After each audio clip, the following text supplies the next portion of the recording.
Senador e pré-candidato à presidência da República, Flávio Bolsonaro, participou nesta segunda-feira de um fórum para discutir temas ligados ao desenvolvimento do Brasil, promovido pela revista Veja. Flávio rebateu as críticas da oposição que o apontam como responsável pela possível implementação de tarifas dos Estados Unidos contra produtos brasileiros. O senador afirmou que o encontro com Trump teve como objetivo solicitar que os Estados Unidos classificassem o PCC e o Comando Vermelho como organizações terroristas. Por isso aí é a narrativa falsa, como sempre da esquerda, né? A mentira virou um método do PT. E a partir do momento que eu fui convidado para ir aos Estados Unidos, né, o presidente da maior democracia do mundo faz um convite a um pré-candidato. Eu não fui institucionalmente como presidente da República, que eu não sou ainda. E o pedido que eu faço a ele de classificar como terroristas como IPCC, já que viraram organizações, né, que levam o medo coletivo, né, que impõem as suas próprias regras em diversas áreas que eles dominam em todo o Brasil. Mais de 25% da população, Maurício, vive em áreas dominadas, né, por esses narcoterroristas. E lavam dinheiro aqui no Brasil e a sua atividade criminosa ultrapassa as fronteiras do Rio de Janeiro, de São Paulo, do Brasil e da América Latina.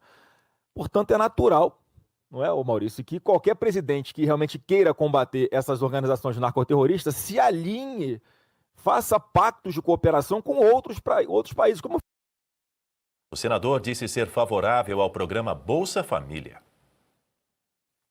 Muita gente tem um preconceito com relação a quem está no Bolsa Família, como se não quisessem trabalhar. É um erro isso. Quase 70% das pessoas trabalham informalmente. E não vão para a formalidade por quê? Aliás, essa é uma das críticas que porque se faz. tem medo de perder o benefício. E a gente tem que entender porque uma memória afetiva até. O Bolsa Família é estabilidade para quem já passou fome. Então a pessoa pensa o seguinte, olha, se eu arrumar um trabalho de carteira assinada e eu perder o Bolsa Família, e se eu perder o meu trabalho, como é que eu vou ficar? Vou voltar para aquela época que eu passava fome de verdade, que eu não tinha R$1 para ter o que comer, né? Que eu tinha que pedir dinheiro no sinal de trânsito? Então a gente tem que entender essa lógica que passa na cabeça das pessoas que precisam disso, reafirmar aqui mais uma vez, garantir elas que isso vai ser mantido.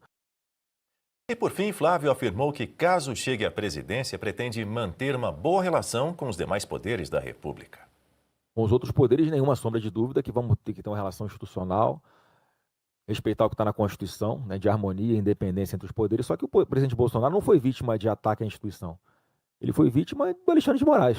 Vamos deixar bem claro, que é bem diferente. Até hoje, o Alexandre de Moraes continua trazendo o Supremo Tribunal Federal para dentro desse buraco negro de confusão dele. Quer dizer, as brigas dele, ele traz o Supremo todo para junto. E a consequência está aí. O Supremo Tribunal Federal, em pesquisa de opinião, às vezes tem a credibilidade igual a do Congresso, coisa que nunca aconteceu antes. Mas tem que ser uma relação respeitosa. O presidente da República indica ministro do Supremo, Maurício. Quem tira é o Senado Federal. Hora de receber nosso time de analistas, começando pela Berenice Leite. Bom dia, Berenice. Seja muito bem-vinda. Sempre muito bom tê-la conosco e ouvi-la. Muito bom dia, Daniel, todos na nossa bancada e nossa audiência querida. Vamos lá. Pois é, Berenice, aí em Brasília, bom te ouvir sobre essa fala aí do Flávio Bolsonaro. Nós ouvimos vários trechos aí dessa entrevista que ele concedeu ontem, nessa conversa, nesse fórum da revista Veja. E, além de tudo que a gente escutou, o Flávio Bolsonaro também garantiu que depois da eleição, na transição, ele planeja aprovar também o fim da reeleição. E o que mais?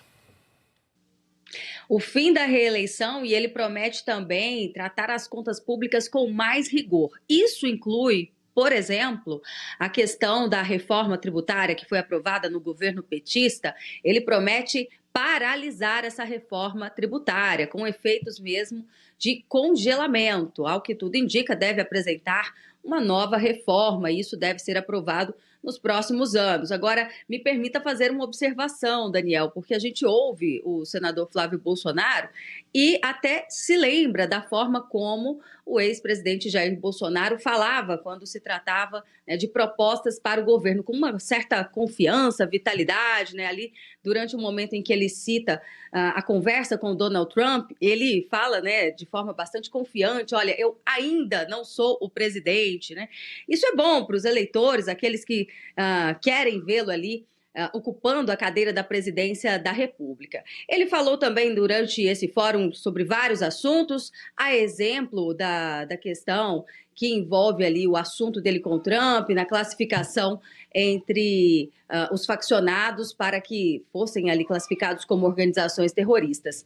E é importante dizer também, inclusive a gente tem um trecho dessa sonora sobre a questão da segurança pública, porque ele vem ouvindo aí 3 grandes especialistas da segurança pública, que é o Guilherme Derrite, que foi o relator daquela proposta do PL antifacção, que já se tornou lei, também Alberto Fraga, aqui do Distrito Federal, e o Coronel Meira. Vamos ver o que ele disse. 7 minutos no horário de Brasília, a gente vai seguir nesse assunto. Ele tem, de fato, Berenice, ouvido, né, e pregado a unidade ali entre os candidatos da direita, como a gente ouviu, a gente vai entrar nesse ponto também. Ele defendeu ainda o foco em derrotar o PT. Vamos ouvir esse trecho? Eu hoje não estou trabalhando com essa possibilidade, mas o que eu sempre conversei com cada um deles, né, com o Zema, com o Caiado, foi o seguinte: inclusive eu encorajei a pré-candidatura do Caiado, por exemplo, né, quando me procurou para conversar, eu falei: não, Caiado, acho que você tem um papel importante aqui, você tem uma história, e a gente sabe que tem que haver uma unidade para impedir que o Brasil pule de cabeça nesse precipício sem paraquedas, que seria uma reeleição do PT. Eu acho que nesse aspecto está todo mundo bastante alinhado, consciente, Maurício, de que, né, essa unidade, seja no início, no primeiro turno, se não vier no segundo turno, ela existirá. Mas há um pacto assim de não agressão entre vocês? Não, a gente não chegamos a entrar em detalhes sobre isso. Mas o que eu posso falar e que a história já nos mostrou, Maurício, é que sempre que já que temos uma polarização colocada, não é uma polarização artificial, é algo que o eleitor observa o cenário, toma a sua posição de um lado ou de outro, não enxerga nenhuma terceira via. E isso não vai mudar nessas eleições. Não cometer o erro que outros candidatos em outras eleições cometeram, de atacar exatamente a candidatura de centro-direita, ao invés de focar esforços em mostrar a verdade, a incompetência e a corrupção do governo Lula.